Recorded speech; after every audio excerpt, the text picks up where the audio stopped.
Thanks, Glenn. My name is Doug Rowell, and I am a grateful alcoholic. Um, Grateful to be an alcoholic and grateful to be a member of Alcoholics Anonymous. You know, I like to say that um, so you understand it. Like when I was new and I heard somebody say I'm a grateful alcoholic, I remember I was standing at the back of the room and I thought, yeah, and a moron. You're you're you're an idiot also. you know, who's grateful to be an alcoholic? I mean, the thing about being an alcoholic is you're either going to stop drinking or keep drinking, and either way, it's not going to be good. so that's the way I felt when I was new. So I thought this guy was grateful to be an alcoholic. What a dismal life he must have had. The best thing going for him is he's an alcoholic, and that's my case. I'm that guy now. The best thing going for me is I'm an alcoholic because that's the key to join AA, and I love AA. I really do. But it didn't happen on the first day. I'll tell you that it didn't happen at 346 days either. but um, I guess I guess I have about 10,000 over 10,000 days now, which just when I think about that way, it's kind of amazing. Um, and I'm sober less than half my life because I wasn't too young when I got sober. My sobriety date is June 7th, 1987, and I was 42 years old now. So now I'm real old, and I have 37 years of sobriety. So almost half, the better half really. Although the first half was good. Don't get the wrong idea. I had a lot of fun drinking and using. Um, and when they told me, when I said that when I was new, and they'd say, "Oh, you don't know what fun is," and I would say, uh, "You don't know me. Yeah, I know what fun is." I know what fun is. I've had a lot of fun. I also had some miserable stuff. The fun was just about to end. In fact, a lot of it was tightening up quite a bit, but I still kept hoping for this. So my sobriety date is June 7th of 1987, and my home group is called the New Attitude Group of Alcoholics Anonymous. We meet in Burbank, California, every day of the year at 7 a.m. And it's we're just about 3 years old. Next week will be that group will be 3 years old, and that group started when my former home group of 30 years decided that they didn't really need to pay close attention to the traditions of Alcoholics Anonymous. That they were sort of like they were good for the old timers, but now we're hip and young and new and changed some of the rules. And so some of us have tried to tell them differently, just left and started our own group. So there's a common phrase in Alcoholics Anonymous. It's a group that started with a resentment and a coffee pot. And that's what happened. So uh, June 7th, 1987, New Attitude Group of Alcoholics Anonymous, my home group. My sponsor's name is Ralph White, and somebody I deeply respect. Probably the best big book authority that I know. And he doesn't consider himself an authority, but he's a big book guy. He knows that book better than anybody I ever knew. And he's not like a technician with it either. He just knows it. He knows what it means, and he makes it personal. And he talks about coming in here with a well whooped ass, and that's what I did. And that's what most of us do. Um, and Ralph is my ninth sponsor in 37 years. And I know people who are proud of the fact that they still have, after many years of sobriety, the same sponsor, their first sponsor. And I had a pretty good first sponsor, and I had a real good second and third sponsor. I've had good sponsors all the way through. All nine of them were terrific and took me to the next level of sponsorship that I needed to be at. And half of them passed away too. So I like to have live sponsors. It seems like it's, I mean, if you have a genuine problem, I knew a guy who claimed that Dr. Bob was his sponsor, and I was like, oh, okay, well, that's good for you. That's that's fine. Um, but I understand his phone is not working now. But so 9 sponsors, and some of you, I think, have probably heard my wife Carla speak, and Carla will be 37 years sober this month on the 25th, and uh, so it looks like I'm kind of unstable because God, the guy can't stick to one wife and one sponsor. But you can ask anybody who knows me. My friend Steve is on the call today, and you can ask anybody who knows me well. You think Doug's unstable? He will say, well, yeah, absolutely. Yeah, yeah, there's nothing stable about him except that he doesn't drink and he hasn't for a long time. And that's due to taking the 12 steps of Alcoholics Anonymous and and trying to live in service, you know. But the fun was not over. Actually, I thought the fun might be over if I stopped drinking, because as I said, I did a lot of fun things when I was drinking, and and I was kind of afraid that the fun was over. There was a part of me that said, "Hey, man, you've had 42 years of fun, and you used up your quota. It's time to get serious and be a grown up." And if that had been the case, I don't think I could have stayed. Because I've had a lot of fun being sober too. I guess I'm just a fun guy. But, and here's something I'll tell you. What about this? I don't know why I'm an alcoholic. Exactly. It had something to do with drinking, I'm pretty sure. But um, I don't, when I came in, I heard people like my wife talking about started drinking at 9 or 10 years old, and I thought, well, hell, no wonder, they started. Now I never had a drink till I was 18. Or people saying I came from an alcoholic family. My dad was an alcoholic, my granddad, my uncles, my aunts, my mother, whatever. I don't come from an alcoholic family. My dad, my dad would have a beer occasionally. He liked beer. He'd be working in the yard on a Saturday, working in the yard or working on his car or watching a game or something, and then he would stop and have a beer, and then he would go back to what he was doing. Did you catch that? He would stop whatever he was doing and go have a beer, and then he would stop drinking beer and go back to what he was doing. I don't drink like that. If I stop and have a beer, that's what I'm doing. And whatever I was doing before must have not been very important, or why would I stop and have a beer? So my dad clearly was not an alcoholic. And as far as I know, he didn't come from an alcoholic family either.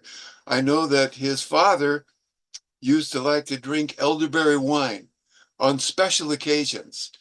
And I don't think that he made up special occasions like, hey, it's Arbor Day, let's get potted. I mean, I think he just real special occasions like Christmas and birthdays and, Mother's Day.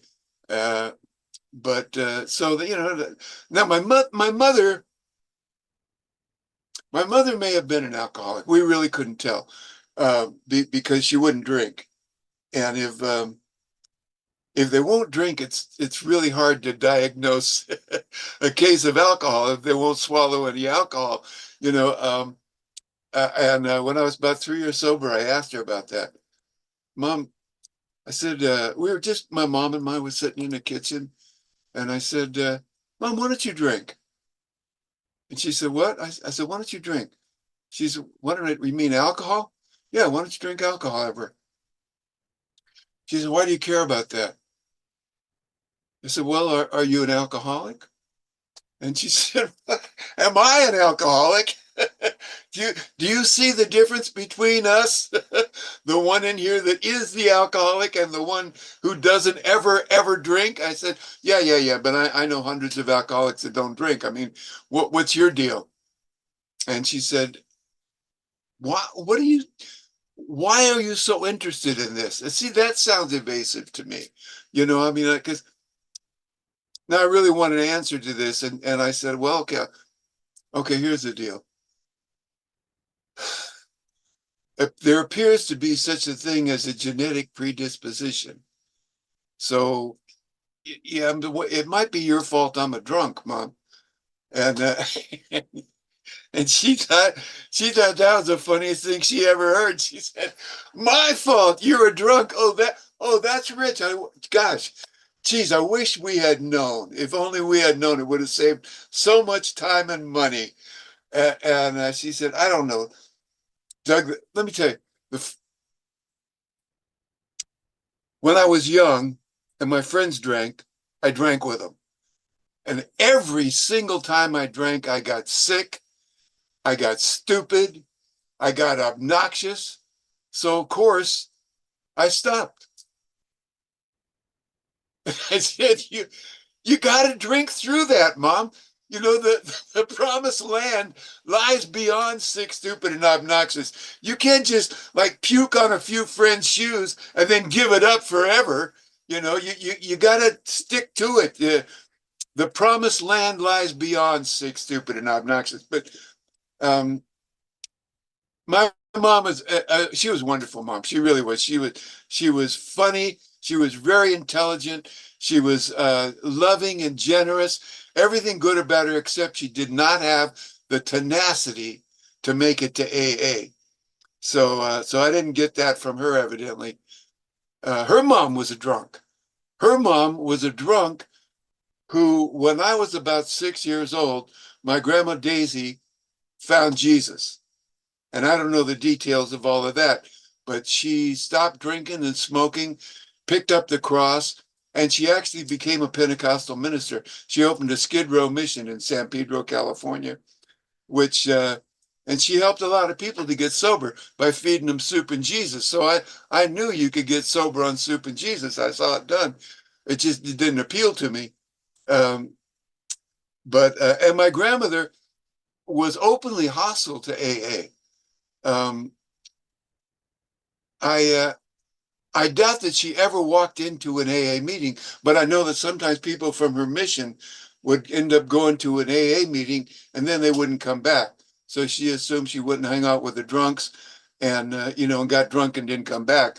But I suspect what happened was they found a, a higher power that they liked better, maybe. Or maybe they did get drunk and didn't come back, but whatever. My grandmother was hostile to AA until I got sober in AA. And when that happened, she was very disappointed because she was hoping that I would, find the church and get sober in the church, and because she saw me in my worst drunkenness.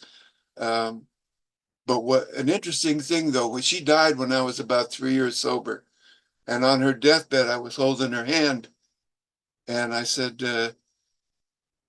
"Grandma, do you know you're dying?" And she said, "Oh yes, Doug, I'll be so glad to get rid of this old thing." Talking about her body, you know, she wanted to be with Jesus, and I get that. But she took my hand and she said, "Doug, I know you're doing God's work." And I was only sober 3 years, you know, but it was obvious to her that I had found my connection with God, and it wasn't offensive to her that it wasn't the path that she took. Anyway, that's all down the hill. Um, and the first time when I got sober, I told you I didn't get sober. I didn't start drinking till I was 18 because like I said, there was no drinking in my family. The guys who drank in high school did not make it look attractive. They would look stupid and obnoxious. So I just wasn't interested in it. What happened was my friend Morris, who was kind of my like a sexual sponsor. Morris was a little more sex advanced than the rest of the guys we hung out with. And Morris said to me, Man, if you want to get a home run with this girl, you're going to have to get her drunk.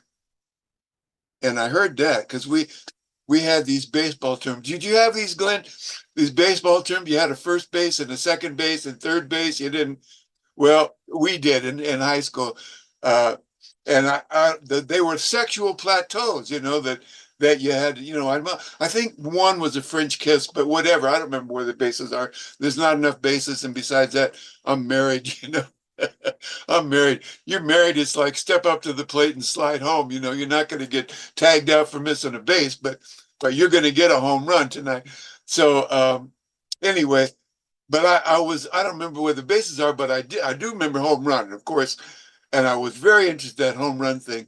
So what happened was I lived in Garden Grove, California, and there was a liquor store on Garden Grove Boulevard that this old man ran it by himself. And people told me you could run in the back door and grab a bottle out of the fridge and run out the back, and he couldn't catch you because he couldn't leave the store. So I did that, and I grabbed a bottle of Rainier Ale, which seemed like that was the national beverage of Garden Grove. And so I had this quart of Rainier Ale, and this girl and I went to parked by the railroad tracks. We had done that a lot of times before, and heavy petting and necking or whatever. But this time I got my ammunition. And we parked there, we started to kiss, and I reached under the seat, pulled out this bottle of Rainier Ale, and took a pull on it, and it tasted like carbonated dishwater. But I was not there for the bouquet, if you know what I'm saying. And I handed her the bottle, and she drank some, passed it back. We passed this bottle back and forth, killed that bottle in about 5 minutes.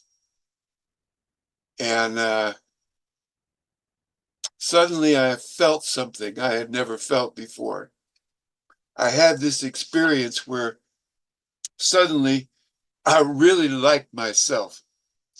And I should, because all of a sudden I was charismatic and handsome and articulate and charming, you know, and cool.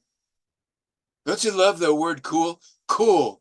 It's just like this one syllable word that has meant exactly the same through all the generations, from the flappers to the greatest generation, to the beatniks, to the hippies, to the mods and rockers, to the Gen X's and the millennials. Everybody knows what cool is. And I knew what cool was. And the one thing I knew about cool is I am not.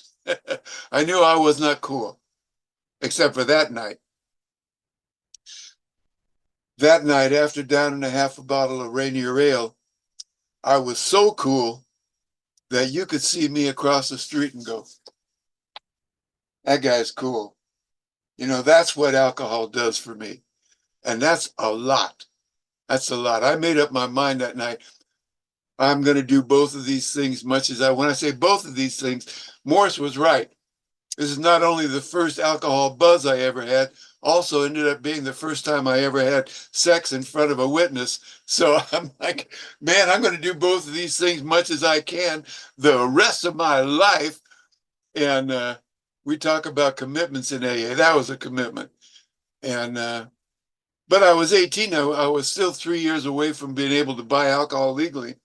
I still managed to get it sometimes, but even at that, it was a lot easier to get than sex. But I started playing guitar because I found out that girls like guitar players. So I got a guitar, got an old guitar that was missing strings, and got strings for it and learned to play. And my friend Morris got a banjo, and he started learning to play banjo. We were playing together. And then our other friend, Steve Martin, yes, the Steve Martin, that we all went to high school together, he liked the banjo, so he got a banjo, and he got so good on it real quick that Morris just sold his banjo and got a string bass. So the three of us used to play folk music. And I graduated high school in 1963. So the music of the time, I mean, there was rock and roll. We had Buddy Holly, and Gene Vincent and the White Cats. But anyway, and Motown, of course, we had Motown music. But the popular music at that time was folk music. the Kingston Trio, Peter, Paul, and Mary, and the Limelighters, and Joan Baez, and Pete Seeger, and Bob Dylan, and got real popular. And we started playing folk music, and I started performing in some of these coffee houses. And coffee houses, excuse me, were not like Starbucks. Starbucks is a coffee house that's completely different. In the 1960s, coffee houses were dimly lit performance venues, and they were like nightclubs, but they didn't serve alcohol. Some of them had something they called near beer, which whoever called it near beer was a poor judge of beer or a poor judge of distance. but it was just not anyway. They had hot chocolate and tea and coffee, and people got up and told jokes and played music. So I started getting up and telling jokes and playing music, and I made a couple of bucks that way. And then the Beatles came to town and brought the whole British invasion, the Rolling Stones and the Yardbirds, and then we got our and the Cream, all these British rockers came over, Marianne Faithfull, and then we got our own rockers, the Jefferson Airplane and Grateful Dead and all Jimi Hendrix, and we just got all of a sudden it was just all this rock and roll music, and I got an electric guitar, got in a band called the Rock Wall, and we moved up to Hollywood and from Orange County, which is about 60 miles, but that's where the music was, and we started playing these nightclubs, bars, all up and down Hollywood Boulevard and Sunset Boulevard and Santa Monica Boulevard, playing in all these clubs, and it was just a fun. People buy you beers all night long. You didn't ever have to spend any. You're making money while they're buying your beer. Good job, man. And get a little whiskey involved, and people come up and give you joints, and it was a fun job. And what happened was a musical opened on Broadway. And I like Broadway musicals. I love Oklahoma and Music Man and, all those flower drum songs, where a couple is walking down the street and they start to fall in love. You can tell by the way they look at you, they touch hands and they start singing to each other. They're singing a duet. Then the whole town comes out and dances down the street with them. And I just think that's the way life should be, So I like Broadway music. My band didn't play Broadway stuff. At that time, we were playing rock and roll and some country and some Motown stuff, but I love Broadway musicals. But now this show called Hair opened, and this show was a musical on Broadway. In fact, it was a Grammy winner. I mean, not a Grammy, a Tony winner. And it was all about hippies living on the street, and sex, drugs, and rock and roll. They had songs about drugs. They had people getting naked on stage.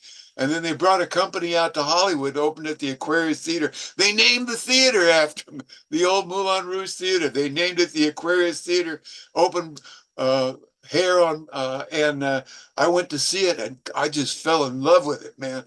I was like, God, because I like to sing and dance, or not dance, but I mean, I like dancing, but I never danced a step in my life. I'm up on the stage playing while you're dancing. But I love there was a character named Berger that swung on a rope and stripped down to a loincloth and screamed rock and roll and insulted the audience. And I thought, I could do that. So I called the Aquarius Theater the next day, Wednesday morning, and they said, Aquarius Theater, can I help you? Yeah, I want to be in your show. She said, just a minute, I'll connect you. Now, I'm pretty sure this can't happen today. I think today, if you did that, they'd say, who is your agent? Can you have your representative call us? And this was 1969, and it was just a different world.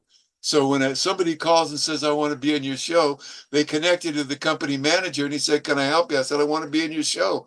He said, can you sing and dance? I said, that's what I do, man. Yeah, that's how I put gas in my car, dude. That's how I pay my rent. Yeah, sing and dance. Yeah, now I was comfortable with my singing. Like I said, I never danced the step, But I'm up on stage, I'm watching you dancing. Cool, that's good dancing. That's bad dancing. How hard can that be? So he said, "What are you doing Friday at 1 o'clock?" I said, "You tell me." He said, "We're having auditions Friday at 1 o'clock. What's your name? What's your phone number? Be here at 1 o'clock and bring a piece of sheet music." Okay, I haven't been on the phone 5 minutes and I got an audition for hair on Friday at 1 o'clock. So I went to work that night and I told my band, "Hey, let me sing this song a few times tonight, like every set, because I got an audition on Friday and I want to sing this song." Okay, good. So I did that. And I did the same thing on Thursday. Friday morning, I got my guitar out. I'm practicing this song and I broke a string on my guitar. And I wasn't going to be playing the guitar at the audition, but still, it was just like, oh my God. Hippies were like, "Oh, bad karma, dude." And so I I went to my roommate's room to see if he had the string I need. And right in the middle of his messed up dresser was this envelope, D string. I'm like, good karma, dude. So I picked up the envelope, and underneath the envelope was a little white capsule. I thought, I wonder what that is. Nope. Because we didn't have a PDR. You pretty much had to swallow test everything, really.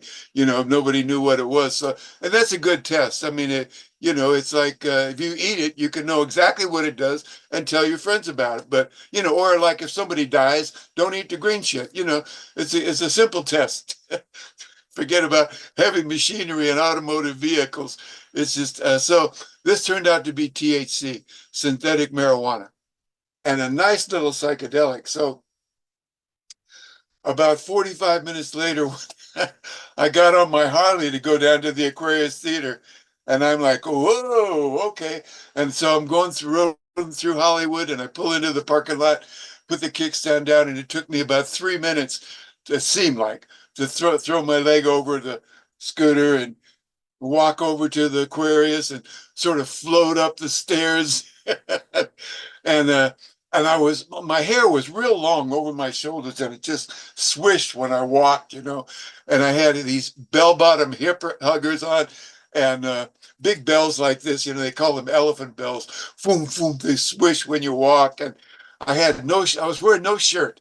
I had a vest with 6 layers of red, white, and blue leather fringe, so I was like a walking wind chime. And I floated up the stairs at the Aquarius, and I'm standing at the top of the auditorium watching these people audition. I guess I was late because they were already auditioning. And and I'm saying, God damn, these hippies can sing and dance, man. They are not fooling. And they called my name, Doug Rallis, Doug Rally here. Yeah, and I went tearing down the aisle and up on stage, and I handed my sheet music to the piano player, and he opens it, and a big smile, and he starts to play, bum bum bum bum bum. I said, "Wow, feel good," and I went into this James Brown number. I thought I was the Godfather of soul, and I'm down on one knee, and I'm back up, and when I hold you, so good, so good. Well, I used to be able to sing it. I have COPD now, which I had heard of before, but I didn't know what it was. It's like I thought it was like Colorado Police Department or something, but it turns out it's like a chronic lung disease. So I can't sing anymore. But at that time, I was a pretty good singer. So I sang it, but I was all over the stage, and the people who were judging the auditioners said, the guy said, "We love your energy, man. Can you do something a little mellower so we, kind of get a range of." I said, "Oh yeah, no problem." So I went into this a cappella version of Otis Redding's Dock of the Bay. It's like setting in the morning sun. And the piano player knew the tune, man. He picked it up right in my key, and we were right in the pocket. Looks like nothing gonna change. Everything still remains the same. I made myself cry. I wish you could have heard me when I could sing, but and because this is not jewelry, it's it's not a cocaine delivery system. I need this oxygen so I only use it for breathing, but but it turns out I found out most of the time I really want to breathe. So anyway, so that's what this is. But when I could sing, They said, "We love you, man. Just got to see you dance." And I said, okay, because by that time I thought I could do no wrong. The guy started to play and I start to move, and I probably look like the offspring of Joe Cocker and Julia Louis-Dreyfus. It's kind of a, but it got good to me, and I'm seeing trails off of my long hair, and trails off the fringe on this vest. And I'm in this tornado of trails, and I heard somebody say, Jesus, can he dance? And I thought so.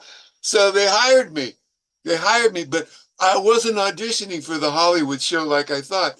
They were having auditions for the Las Vegas show. So they said, can you be in Las Vegas on Tuesday? We want you to be in the show. And I said, yeah, yeah.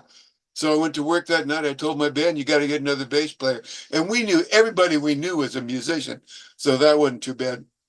We were playing all cover songs. So, and I had, 3 days to find another bass player.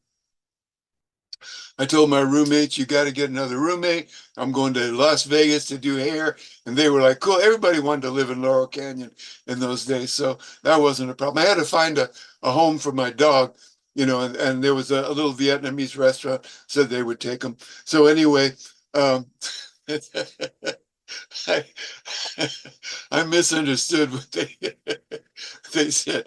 We want to walk the dog. But anyway, so Tuesday morning, I packed all my stuff in a duffel bag and strapped it on my Harley, ate a tab of orange sunshine, and headed out across the desert for fame and fortune. And by the time 5 hours later, when I pulled up in Las Vegas to the International Hotel, I was fried.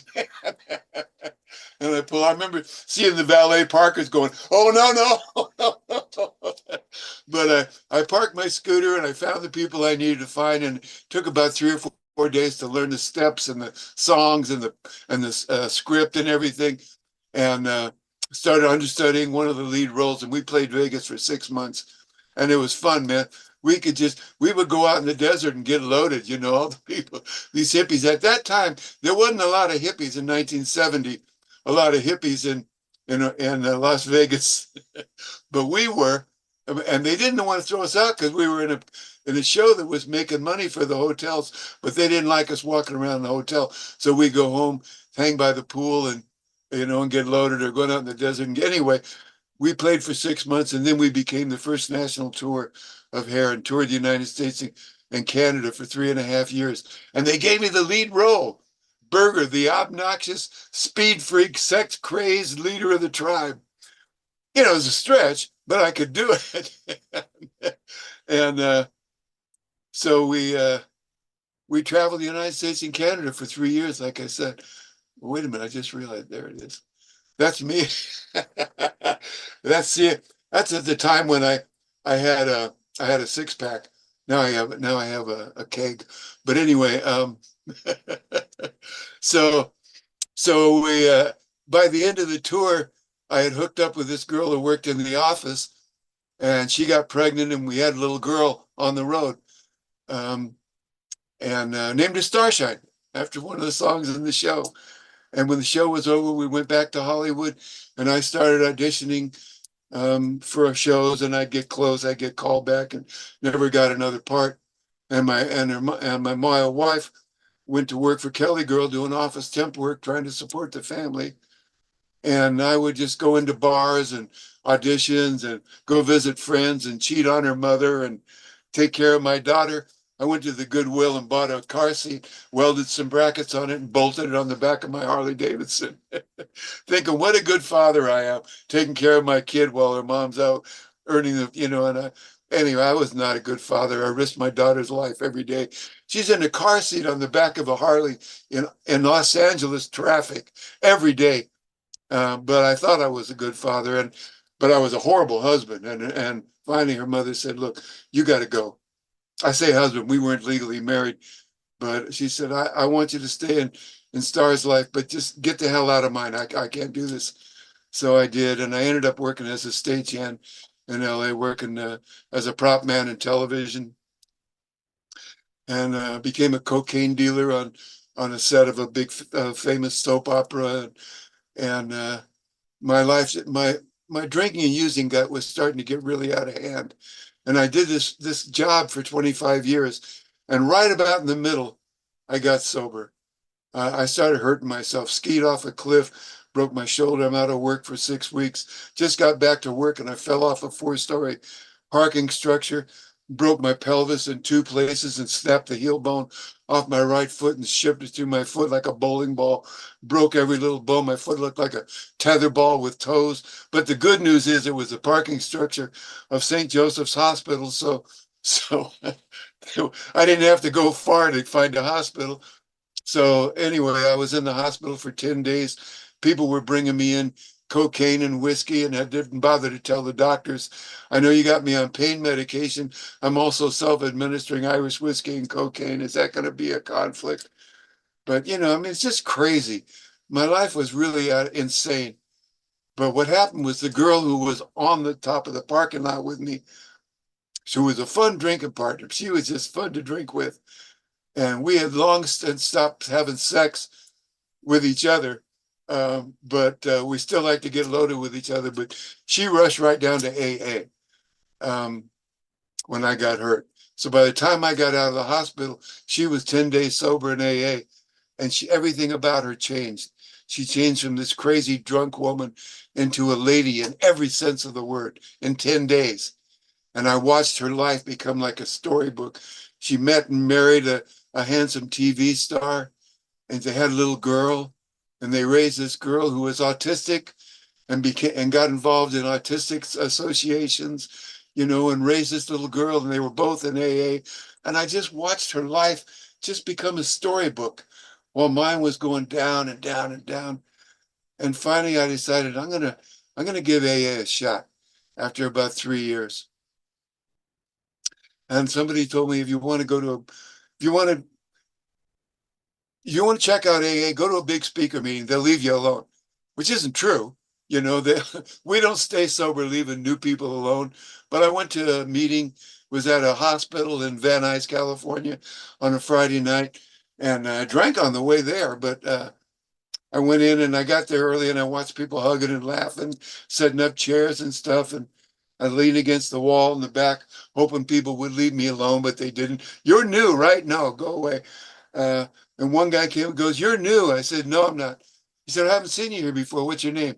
I said, "My name's Doug, and you haven't seen me because I've never been here. So mystery solved. Take a hike." And he said, "Oh, well, that's new. If you haven't been here before, that's new to me, man. My name's Glenn." He said, just like Glenn. He said, "My name's Glenn, and I'm an alcoholic. Are you an alcoholic?" I said, "Yeah, but I'm not here to get sober. I'm just checking it out. I'm just look. I'm auditing the class, man. You know what I'm saying? I'm visiting. All right." And he said,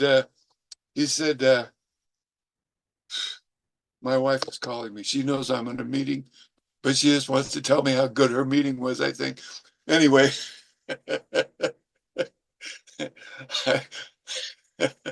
so uh, he said, "Okay," so he walked away. And I thought, okay, I'm successful. And I'm leaning against the wall. And they started the meeting, and this other guy comes in, and he looks like some old hippie like me, and he's leaning against the wall, and we're both standing there with crossed arms. And I thought, we're the cool section here. Everybody else is sitting down, and we're over here for a fast escape. We're brothers in crossed arms, We were so cool, we didn't even talk to each other. We're like, dude, and so they started the meeting and they read stuff like we did today. And so the secretary said, "We have a birthday tonight for Ruth for 18 years." And oh, that's cool. They celebrate people's birthdays. So I'm looking around for some 18-year-old tiny hiney, and this woman gets up and she's walking towards the meeting, and it's one of those meetings that's up on stage because it's in like a little sort of theater setting at this hospital. And she starts to go up this, and I thought, this is Ruth. If she's 18, she needs to stop drinking because she's got to be 50 if she's a day, And then I'm a smart guy. I figure things out. So I figured, okay, I get it. She hadn't had a drink in 18 years. So happy birthday, Ruth, which cued the choir evidently, because all of a sudden 200 people start singing happy birthday in 4 different keys at the same time. And nobody seems to be bothered by that but me. Like, am I the only singer in this room?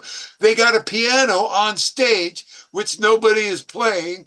And I'm thinking, I believe to this day, any 200 people, Americans, somebody can play Happy Birthday on the piano. 3 chords, it's not hard, G, D, E, C. I mean, it's just, I could do it, and I'm not even a piano player. I thought maybe I should go up. Hey, stop it, people. Let me get you in the key. I thought, no, no, that hero thing almost never works out. Why don't you shut up? It's a short song. Okay. Nobody's hearing this conversation but me and my crazy head. And keep coming back. And Ruth gets up. She blows out candles on this cake. She says, my name's Ruth, and I'm an alcoholic. And of course, 200 people say, hi, Ruth. And I thought, this is like some grown-up kindergarten year. I'm so embarrassed for you people. And Ruth says, I want you to know that over these last 18 years of sobriety, I've attended a meeting of Alcoholics Anonymous every single day. And I thought, you're a little slow, aren't you, Ruth? You are just not the sharpest pencil in the box, honey. Because now I don't know if I want this thing. I really don't think I do. But if I do want it, it is not going to take me every day for 18 years. I know that. I'm a quick study. I'm like, hum a few bars and I'll fake it kind of guy, So, but now this other guy, this other hippie, who, by the way, is not as cool as I thought he was because he was singing with him, is coming over to me, and I know he's a member now because he's got his hand out like we do, And he takes my hand in both hands and he says, hey, I'll tell you what, stay sober a year. We'll give you one of them cakes.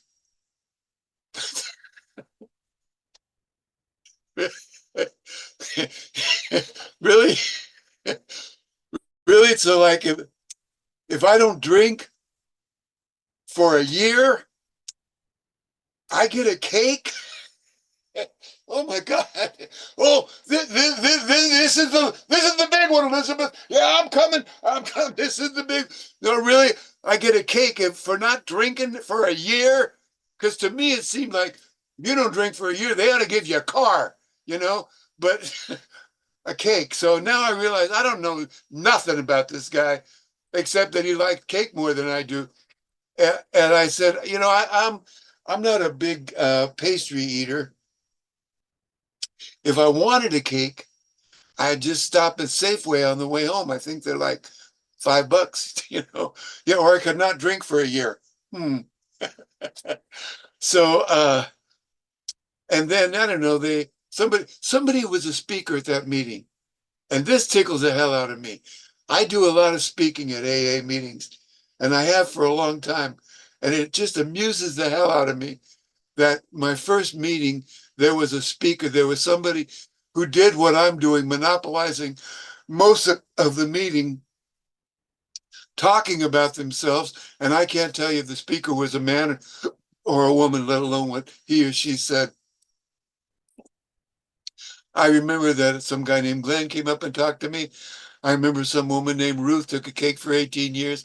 I remember they had 3 different kinds of coffee. Excuse me. And I remember that the secretary at some point held up this book. She held up this book and she said, this is our big book, Alcoholics Anonymous, the basic text of our program, the only authority on AA. If you're new tonight, please don't leave without this book. And I thought, they have a book? I'll never have to go to another meeting as long as I live. I'll just read the damn book. So I thought, okay, I'm going to steal that book. She said, we sell it at our cost. I said, not to me, honey. I'm going to pick it up off the table, walk out the door with it. And the worst that could happen is somebody will say, hey, you didn't pay for that. And I'll either pay for it or put it back. But then she screwed up my whole plan. She said, if you're new tonight and you're financially embarrassed, we understand that. We've been there. We want you to have this book. We'll make very liberal credit arrangements, including nothing down and nothing a week till you get back on your feet. Now, if I steal the book, you're going to let me get away with it, but you're going to think I'm homeless. I have my pride. I mean, it's it's a hardcover book. It's probably like 25 bucks, maybe 50. I don't care how much. If I have to write a bad check, I'm buying this book tonight. So I went up to her after the meeting. I said, "Can I buy one of your books?" Oh, she said, "The big book?" The big book. Yeah, I've seen bigger. How much is that big book? She said it's 465. Do you have it? It's $4.65 for a hardcover book. Yeah, I think I can handle that. Here's a five. Keep the change, use it to help a drunk lady. So I'm on my feet, all right. So I got home and I started looking through this book and not really reading it. Doctor's opinion. I've had doctor's opinions. Uh, you know, Bill's story. Who cares? There's a solution. Sales pitch. More about alcoholism. Oh, that sounds like a sleep aid. But the fourth chapter is called We Agnostics. And I read that because I thought it was a way to get sober without God. And that's not information, it's not in there. But on page 47, it says, we found that God does not make too hard terms on those who seek him. And I never heard anybody say that before. So I went back to AA and I started going regularly. And eventually I came to believe that a power greater than myself existed and would restore me to sanity. And I still believe that. And I think I'm about this close right now. I expect sanity to come knocking on my door any minute. But like I said, I'm not that balanced, but I'm very happy to be an alcoholic and a member of Alcoholics Anonymous. And I want to thank Glenn again for inviting me to come tonight.